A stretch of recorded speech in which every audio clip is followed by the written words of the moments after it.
జనసేన టీడీపీతో పాటు బీజేపీ కూడా కలిసింది. ఈ మూడు పొత్తుల కలయిక బ్లాక్ బాస్టర్ అన్న. రేపు 26వ తారీఖు మే 26వ తారీఖు పక్కాగా ప్రభుత్వం ఏర్పాటైంది, అందులో సందేహమే లేదు. అంటే పవన్ కళ్యాణ్ గారు కూడా ఈసారి బీజేపీని తీసుకొచ్చారు, ఎలా అనిపిస్తుంది బీజేపీతో? పవన్ కళ్యాణ్ గారు చాలా కష్టపడ్డారు అన్న, చంద్రబాబుని అండి కలపడానికి మాత్రం చాలా కష్టపడ్డారు. ఈ రోజు పవన్ కళ్యాణ్ గారు తీసుకున్న స్టాండ్ ఏంటంటే సీట్ చాలా మంది కొంచెం తక్కువ సీట్లు తీసుకుంటాం అంటున్నారు, సీట్ల కోసం అయితే కాదు, రాష్ట్ర ప్రజల బాగు కోసం మాత్రమే పవన్ కళ్యాణ్ గారు చంద్రబాబు నాయుడు గారు తీసుకున్న స్టాండ్ అయితే అది. సరే ఈసారి మరి గెలుస్తున్నారంటారా?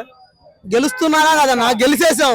మే 28వ తారీఖు పెద్ద జయంతి, ఆ రోజు ప్రమాణ స్వీకారం చేస్తాం అంతే. రాసుకోమని జగన్ గారిని గెలిచేది మేమే. మే 28 రాసుకోమనండి, మే 28వ తారీఖు రాసుకోమనండి. ప్రమాణ స్వీకారం చేసుకుంటాం. మే 28 ఎన్టీఆర్ జయంతి, ఆ రోజు ప్రమాణ స్వీకారం చేసుకున్నాం. ప్రమాణ స్వీకారం కాదు, డిక్లేర్ ఈ రోజు అయిపోయింది. గెలిచేది టీడీపీఏ అంతే. ఎంతో మంది పవన్ కళ్యాణ్ ఓడిస్తారు, 250 కోట్లు పెట్టి వైసీపీలో ఉన్న కాపు నాయకులు కొంతమంది ప్రయత్నిస్తున్నారు.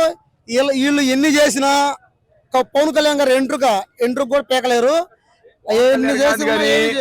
మోడీ గారు కలిసారు, పవన్ కళ్యాణ్ గారు గాని, చంద్రబాబు నాయుడు గారు గాని, లోకేష్ బాబు గారు గాని, వాళ్ళ ఎంటుకు కూడా పీకలేరు. ఎంతమంది కలిసిన ఎంటుకు కూడా పీకలేరు.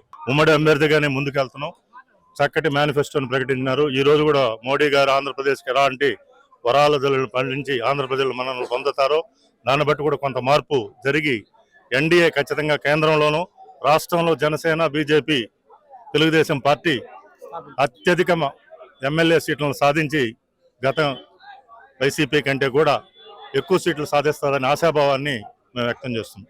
సరే అయితే మాత్రం జనసేనకి టీడీపీతో కలిసి ప్రయాణించడం ఎలా అనిపించింది? వీళ్ళిద్దరు కలయిక కొంతవరకు ఉపయోగపడుతుంది అనుకుంటున్నారు? జనసేన కలయిక వల్ల వ్యతిరేక ఓట్లు చీలకుండా పోవడానికి కారణం గతంలో చాలా 50 సీట్ల వరకు 2019 ఎన్నికల్లో ఇబ్బంది పడ్డాం.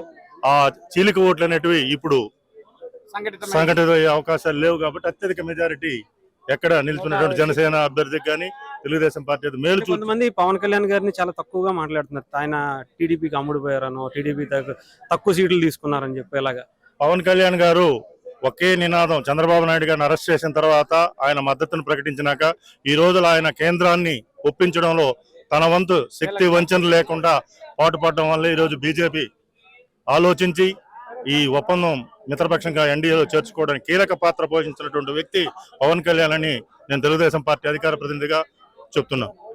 ఇప్పుడు పవన్ కళ్యాణ్ గారు మీరు అన్నారు, పవన్ కళ్యాణ్ గారి వల్లే బీజేపీ వచ్చింది. బీజేపీకి సంబంధించి అంటే ఇక్కడ తక్కువ ఉన్నా కానీ కేంద్రంతో మంచి అవకాశాలు ఉంటాయి, రేపు పొద్దున్న గెలిచిన తర్వాత అక్కడ నుంచి పెట్టుబడులు కావచ్చు. తప్పకుండా చంద్రబాబు నాయుడు ఇంతకుముందు గతంలో ఎన్డీఏ చైర్మన్ గా కూడా వ్యవహరించారు కాబట్టి మధ్య సత్సంబంధాలు ఏర్పడతాయి.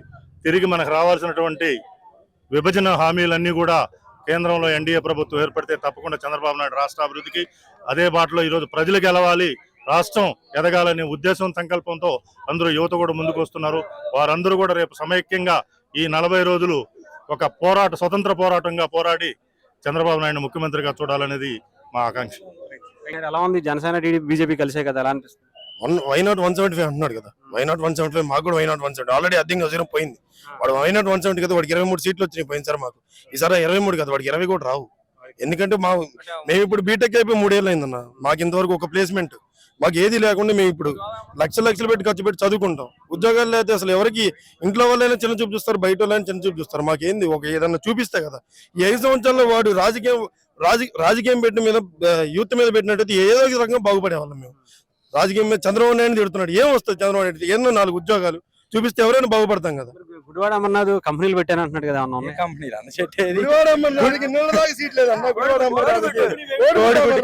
పొదగలేదు అంటాడు, ఏమంటాడు? ఒక ఐటీ కంపెనీ పేరు చెప్పండి. ఎన్నో వేల కోట్లు పెట్టుబడి తీసుకొచ్చారు. ఏ అన్న వేల కోట్లు పెట్టడం, బీచ్ల దగ్గర నూడిల్స్ పాయింట్లు, పప్పు చెక్క పాయింట్లు అయ్యా అండి. బొత్స సత్యనారాయణ ఎడ్యుకేషన్ మినిస్టర్ ఏమంటున్నాడు? ఉద్యోగాలు ఎందుకు రావట్లేదంటే ఎక్కువ మంది చదువుకోవడం ఉద్యోగాలు అంటే మీరే ఇక్కడ కల్పించాల్సింది. ఎక్కువ మంది చదువుకోవడం అదే కదా ఇండైరెక్ట్ గా ఎక్కువ మంది చదువుకుంటున్నారు కాబట్టి ఉద్యోగాలు లేవు అంటున్నాడు. అంటే దాని ఉద్దేశం ఏంది? మేము కూడా 5,000 10,000 వాలంటీర్ చేయటమేనా? అవి కూడా మాకు వస్తున్నారా? ఏడిస్తారు. ఇప్పుడు ఈ 5 ఏళ్ళ రాజకీయంలో వాళ్ళ నాయకులు బాగుపడ్డారు కానీ మిగతా వాళ్ళు ఎవరు బాగుపడ్డారు? ఆ సంక్షేమ పథకాలు అంటున్నాడు, ఎవరికి ఇచ్చాడు? సరే వాళ్ళు రాజకీయ నాయకులు వాళ్ళతో పాటు తిరిగి వాళ్ళు జెండా కప్పుకున్న వాళ్ళకి ఇస్తున్నాడు కానీ అందరికి ఇస్తున్నారానికి లేదే లేదు కదా. అది మేము చూస్తుంది ఒకటే ఏంటంటే ఆయన ఉద్యోగాలు కల్పించుంటే ఆయన కూడా వచ్చేవాడే. చంద్రబాబు నాయుడు తిట్టం మీద ఫోకస్ ఒక యూత్ మీద కానీ ఇంకో గవర్నమెంట్ ఉద్యోగుల మీద పెట్టినట్టయితే ఈసారి కూడా వచ్చాడు. ఎందుకంటే యూత్ అంతా వ్యతిరేకంగా ఉన్నారు, గవర్నమెంట్ ఉద్యోగులు అంతా వ్యతిరేకంగానే ఉన్నారు కాబట్టి ఈసారి ఖచ్చితంగా ఆయన రాడు. మళ్ళీ వస్తే పరిస్థితి ఏంటంటే ఇంకా మనం ఉన్న బీహార్ అస్సామే బ్రో, అస్సామే.